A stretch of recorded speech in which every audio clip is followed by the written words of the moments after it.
તલાટીની રહેમ નજર નીચે વાપરે, ગામના ગરીબ લોકો પ્રધાનમંત્રી આવાસ માટે ફોર્મ ભરે, એ ફોર્મ ભરવા જાય તો એ જેટલા ભાજપ સાથે મળેલા હોય એના ફોર્મની એન્ટ્રી કરવાની, ભાજપ સાથે નથી મળેલા એના ફોર્મની એન્ટ્રી નહીં કરવાની.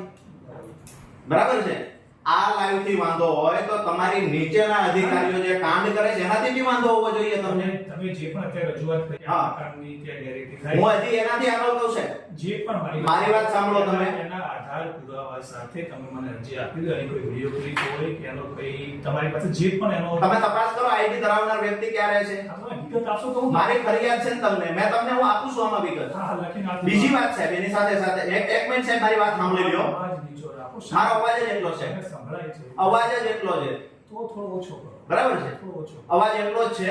શાંતિથી વાત કરો સર. પણ અવાજ સાથે તમે શું? અવાજ આને કોઈ તકલીફ છે આપને? આ ઓફિસ છે બરાબર, આપણી શાક માર્કેટ નથી. અચ્છા તો શું છે ઓફિસ છે તો? આ ઓફિસની અંદર સુરેન્દ્રનગર જિલ્લાના ગરીબો લૂંટાય છે. આ લૂંટાવા માટેની ઓફિસ છે. શાક માર્કેટમાં કોઈ લૂંટાતું નથી મિસ્ટર. આ ઓફિસમાં લૂંટાય છે લોકો. એવી વાત તમે કરો શાક માર્કેટમાં જે અમે જાહેર જીવનમાં છીએ. તમે તો 3 દી રોકાઈને જતા રહેવાના છો. અમે અહીંયા લોકો માટે લડીએ છીએ વગર પગારે. તમે પગાર લ્યો છો મિસ્ટર. એટલે શાક માર્કેટ વાળી વાત ફરીવાર નહીં કરતા મારી સામે. અરે આને કેવા છોકરો કરશે તમારું લાઈવ? એવી વાત કરો છો શાક માર્કેટ નથી એટલે? સૌથી વધારે લોકોને લૂંટવાનું સુરેન્દ્રનગરમાં કામ કર્યું હોય ને તો આ ઓફિસની અંડરમાં કામ કરતા વીસી હોય, ટીડીઓ હોય, લોકોની ફરિયાદ સાંભળતા નથી સાહેબ. એટલા માટે અહીંયા આવવું પડે. તમે રજૂઆત આપો પછી થાય ને. તમને હું એક પછી એક રજૂઆત કરતા જાવ તમે. મને લેખિતમાં નથી, હું લેખિત આપી દઈશ. તમે મૌખિક હું બોલું છું તમે લખતા જાવ. કઈ ના સટ્ટામાં મૌખિક કોઈ વસ્તુ નહીં. મને લખીને આપો કે મૌખિક રજૂઆત સાંભળવા નહીં આવે. લખીને આપો. મારે લખવાનું કઈ નથી. મને લખીને આપો મૌખિક રજૂઆત નહીં સાંભળવા. ડેપ્યુટી ડીડીઓ શાહ સાહેબ એવું કહે છે કે મૌખિક રજૂઆત સરકારી ઓફિસમાં સાંભળવામાં નહીં આવે. વાત સાચી? લેખિતમાં તમે આપો. તમે એવું કહો છો કે મૌખિક સાંભળવામાં નહીં આવે. મૌખિક સાંભળીશું. ચલો બોલો. ચલો તો શું કામ ના પાડો છો? લખો, હું બોલતો યાદ રહી જશે તમને. લખીને આપશો તો હું જોઈ લઈશ. મૌખિક હું મૌખિક સાંભળીશ. મૌખિક હું બોલું છું. તમે તમારું વર્તન અરે વર્તન તમે અમને શીખવશો વર્તન. એક મિનિટ એ વર્તન શીખવવા આવ્યા છે. સરકારમાં કોઈ પણ કાર્યવાહી કરવી હોય તો મૌખિક ના બરાબર. જે બી પુરાવા સાથે. એક મિનિટ હું કહું એટલું સાંભળો છે. અહીંયાથી તમે જે વાતો કરો છો ને હું તમે બે હામ આક્ષેપનો કોઈ મતલબ નથી. હું આક્ષેપ કરતો ડેપ્યુટી ડીડીઓ તરીકે તમે અહીંયા બેઠા છો. હું તમને મૌખિક રજૂઆત કરવા, ફરિયાદ કરવા આવ્યો છું. તો આ ફરિયાદ તમે લેશો કે નહીં? કઈ રીતે લઉં? મૌખિક કઈ રીતે લેવાય મને કહો. મારી કોઈ સિસ્ટમ બતાવો મૌખિક ફરિયાદ લેવાય. સાહેબ સિસ્ટમ શીખી લેજો. કોઈ માણસ મૌખિક રજૂઆત કરે અધિકારીએ નોટ કરવાનું હોય. હા બોલો. ચલો બરાબર છે? કઈ રીતે ડેપ્યુટી ડીડીઓ બન્યા છો? તમે સિસ્ટમને શીખવાડો છો. મૌખિક રજૂઆત કોઈ માણસ, એક મિનિટ, મૌખિક રજૂઆત કોઈ માણસ કરે તો અધિકારીએ એને નોટ કરવાનું હોય છે. તમે નોટ કરાવો કોઈ પાસે? રજૂઆત કરે. હું કરું છું સાહેબ મૌખિક રજૂઆત. તમે નોટ કરાવો કોઈ પાસે? થાય છે ઓડી વિઝ્યુઅલ થાય છે. ભાઈ એક માણસને બોલાવી નથી નોટ કરાવો છે. લખવાની જરૂર નથી. બધું હોય. સાહેબ મેં રજૂઆત કરી છે રેકોર્ડમાં મારે બી જોઈએ છે. મેં આટલી રજૂઆત કરી. તમારું બી રેકોર્ડ થાય. એ તો નીકળી જશે. એ મારું રેકોર્ડ છે. ભાઈ મારું રેકોર્ડ છે. રજૂઆત એ અધિકારીની ચેમ્બરમાં ચાલશે ખરું છે. રજૂઆત કોઈ કરો તમે. બીજી બધી વાત. સાહેબ મારી જે રજૂઆત છે માનો સાહેબ તમે ઈગોથી વાત કરો. રજૂઆત કરવા આવી જશે બધું આવી જશે. ભાઈ ઈગોથી કોણ વાત કરે છે?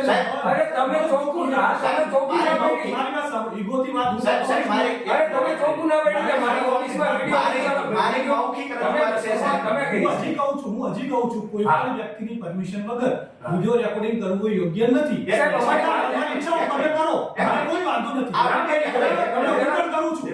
સાંભળો, હું પણ કરું છું. આ વિડિયો રેકોર્ડિંગ આધારે જે લાગશે કે બે એક્શન લેવાશે. ઓકે જે થશે તમે સાહેબ વિડિયો ચાલુ છે ને કહું છું એક્શન ની ખીલી મારી દેજો. શેરી એક્શન લેવાશે એમ કીધું ને. આ વિડિયો લાઈવ ટોટલી ઓફિસમાં લાઈવ થશે. જેને જ્યાંથી ખીલી મારવી હોય ત્યાં મારી દે.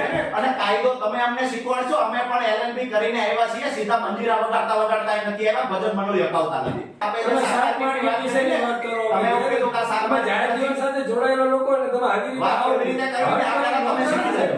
તમે શીખી જજો વાત કેવી રીતે કરવી. મૂળ વાત સાહેબ એ છે મારી મૌખિક રજૂઆત છે કે ભાઈ વીસી જે ગામના છે કાં તો ફોર્મ ભરવા કોઈ આવે છે સાહેબ તો એની પાસેથી 500 રૂપિયા 200 રૂપિયા 1000 રૂપિયા ઉઘરાવે છે. આજ દિવસ સુધી આપનું નામ બોલો અને એ જે વેલાડા હું તમને એ તો કહું છું નોટ કરો ને મારી ફરિયાદ છે તમે નોટ કરો.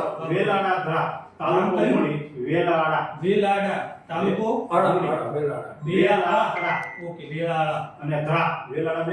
પણ તમારા તરફથી રજૂઆત મને આપણે અત્યારે લેખિતમાં શું અત્યારે આપે છે આપી દો લાવો. હા, તમને લેખિત આપે છે તમે ઓછી એક મિનિટ લેતા આવે છે તમે નોટ કરી લો અથવા તો તમે લખીને આપો મને આ રજૂઆત મળી છે વળતા સહી કરીને આપો. લાવો ને, એક મિનિટ આમાંથી થાય છે શું એ કહું છે આ નુકસાન ક્યાં છે અમારી પીડા ક્યાં છે એ કહું છું તમને. આમાં વ્યક્તિગત નથી અમારે કોઈ એના વિશે જોડે વાંધો જ નથી ગામના કોઈ બીજા લોકો જોડે વાંધો. પીડા એ છે સાહેબ કે આ લાયક લોકો જો હતા. પહેલી વસ્તુ તમે આમાં જે ટાઇટલ માર્યું છે પ્રધાનમંત્રી આવાસ યોજના ગેરરીતિ બાબત એટલે આની એક જાણ ડાયરેક્ટર સાહેબને પણ મને સાંભળો તો ખરા ક્યાં કરવાની છે હું જાણું છું સાહેબ. હા બોલો. પણ આની તકલીફ ક્યાંથી થાય છે આના બીજ ક્યાં રોપાણા છે એની વાત કરું છું. બરાબર છે કાંડ ગમે તે થયો છે. આજે વેલાળા ગામની અંદર જે આ વીસી ફોર્મ 1 ભરે છે ત્યાં એન્ટ્રી કોણ કરે છે ડેટા એન્ટ્રી વીસી કરે છે.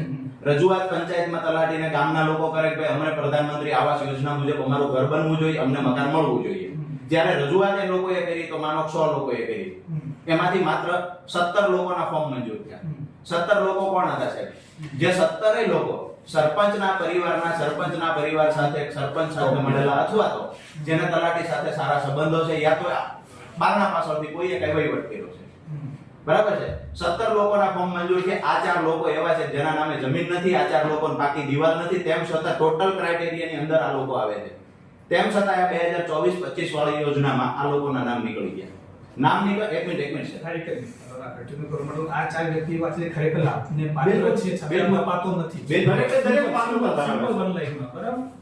દરેક પાત્રતા ધરાવે ઓકે, છે. જો હવે આની માટે છે ને તમે આમને લાભ અપાવવા માટે તમારે ડીઆરડી ની રજૂઆત કરવી પડશે. વીસીના જે પ્રોબ્લેમ છે તો વીસીને જે કીધું કે એક ગેરરીતિ કરે છે એવું મારા અંદર નોંધ જોયું છે.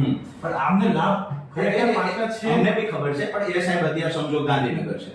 બરાબર છે ડીઆરડી અત્યારે અહીંયા આગળ છે.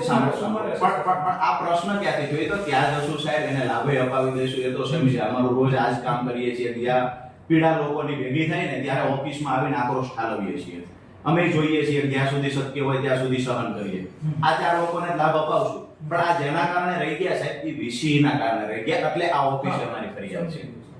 બીજી વાત સાહેબ કે જેટલા બી વીસી છે ખાસ નોટ કરજો અમે એવું નથી ઈચ્છતા કે અમારા ઓફિસ ઉપર કોઈ એલિગેશન વારંવાર કરવા પડે. જેટલા પણ મૂળ તાલુકામાં વીસી છે જ્યારે પણ ફોર્મ ભરવાના હોય છે ત્યારે દરેક વ્યક્તિ પાસે 200 300 400 અત્યારે સરગવાના ફોર્મ ભરાણા છે 500 થી વધારે રૂપિયા લેવામાં આવ્યા. જે એક પ્રિન્ટે 5 રૂપિયા લેવાના હતા એના બદલે બેફામ લૂંટે છે. એક સેકન્ડ રજૂઆત કરી છે બાબત અત્યારે હું તમને કરું છું તમારે ટીડીઓ ટીડીઓ ને ટીડીઓ તો સાહેબ હાજર જ નથી હોતા. ટીડીઓ બદલી છે પાછા 5 દિવસ પહેલા આવ્યા સમજો. આની પહેલા ટીડીઓ હતા એનો વખત થઈ ગયો છે. 4 મહિના તો મને અરે ટીડીઓમાં જો હિંમત હોય તો તલાટી વેલાવા ગામના રોજ બપોરે 1 વાગે આવે છે એટલે એને 11 વાગે 10 વાગ્યાનો ટાઈમ છે. હિંમત હોય તો 10 વાગ્યાના ટાઈમે બોલાવીને રોજ ડેઈલી સાહેબ 1 વાગે આવે છે 12:30 આવે છે. આ બધી રજૂઆત તો જે છે તલાટી